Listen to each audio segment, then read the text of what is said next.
ಯನಪೋಯ ಪರಿಗಣಿಸಲ್ಪಟ್ಟ ವಿಶ್ವವಿದ್ಯಾಲಯ, ಯನಪೋಯ ವೈದ್ಯಕೀಯ ಕಾಲೇಜು, ಸಮುದಾಯ ಆರೋಗ್ಯ ವಿಭಾಗ ಹಾಗೂ ಮಂಗಳೂರು ಮಹಾನಗರ ಪಾಲಿಕೆಯ ಸಹಭಾಗಿತ್ವದಲ್ಲಿ ಬಂದರ್ನಲ್ಲಿ ನಗರ ಆರೋಗ್ಯ ಕೇಂದ್ರದ ಉದ್ಘಾಟನಾ ಸಮಾರಂಭ ನಡೆಯಿತು. ಮಂಗಳೂರು ಮಹಾನಗರ ಪಾಲಿಕೆ ವ್ಯಾಪ್ತಿಯ ಬಂದರ್ನಲ್ಲಿ ನಗರ ಆರೋಗ್ಯ ಕೇಂದ್ರದ ಉದ್ಘಾಟನಾ ಕಾರ್ಯಕ್ರಮ ನಡೆಯಿತು.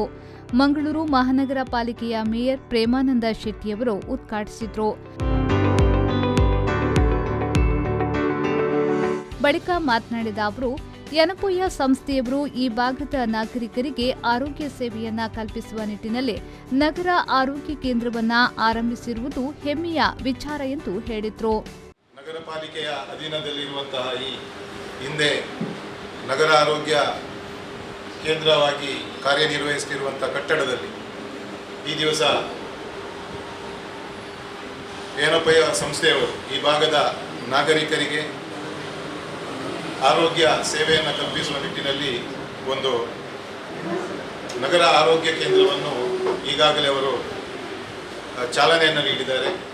ಈ ಕಾರ್ಯಕ್ರಮದಲ್ಲಿ ಉಪಸ್ಥಿತರಿರುವಂತಹ ಮಂಗಳೂರು ಮಹಾನಗರ ಪಾಲಿಕೆಯ ಉಪಮಹಾಪೌರರು, ಈ ಭಾಗದ ನಗರ ಪಾಲಿಕೆ ಸದಸ್ಯರಾದಂಥ ಝೀನತ್, ಮಾಜಿ ಮಹಾಪೌರರಾದಂಥ ಅಶ್ರಫ್, ಯನಪೋಯ ಮೆಡಿಕಲ್ ಕಾಲೇಜಿನ ಎಲ್ಲ ಅಧಿಕಾರಿಗಳೇ, ಮಾಧ್ಯಮ ಮಿತ್ರರೇ, ನಗರ ವ್ಯಾಪ್ತಿಯಲ್ಲಿ ಈಗಾಗಲೇ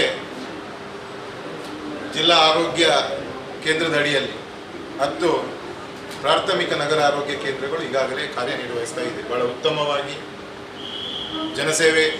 ಜನರಿಗೆ ಆರೋಗ್ಯ ಸೇವೆಗಳನ್ನು ಕೊಡ್ತಾ ಬಂದಿದೆ. ಈ ಸಂದರ್ಭದಲ್ಲಿ ಮಂಗಳೂರು ಮಹಾನಗರ ಪಾಲಿಕೆಯ ಉಪಮೇಯರ್ ಸುಮಂಗಲ ರಾವ್, ಕಾರ್ಪೊರೇಟರ್ ಝೀನತ್ ಸಂಶುದ್ದೀನ್, ಜಿಲ್ಲಾ ಆರೋಗ್ಯ ಅಧಿಕಾರಿ ಡಾಕ್ಟರ್ ಕಿಶೋರ್ ಕುಮಾರ್, ಸಾರ್ವಜನಿಕ ಆರೋಗ್ಯ ಶಿಕ್ಷಣ ಸ್ಥಾಯಿ ಸಮಿತಿ ಅಧ್ಯಕ್ಷರಾದ ಸಂದೀಪ್, ಸಮುದಾಯ ಆರೋಗ್ಯ ವಿಭಾಗದ ಮುಖ್ಯಸ್ಥರಾದ ಡಾಕ್ಟರ್ ಪೂನಂ ಆರ್ ನಾಯಕ್, ಯನಪೋಯ ವೈದ್ಯಕೀಯ ಕಾಲೇಜು ಮತ್ತು ಆಸ್ಪತ್ರೆಯ doctor Prakash R M Saldanha, doctor Mohammed Tahir ಉಪಸ್ಥಿತರಿದ್ದರು.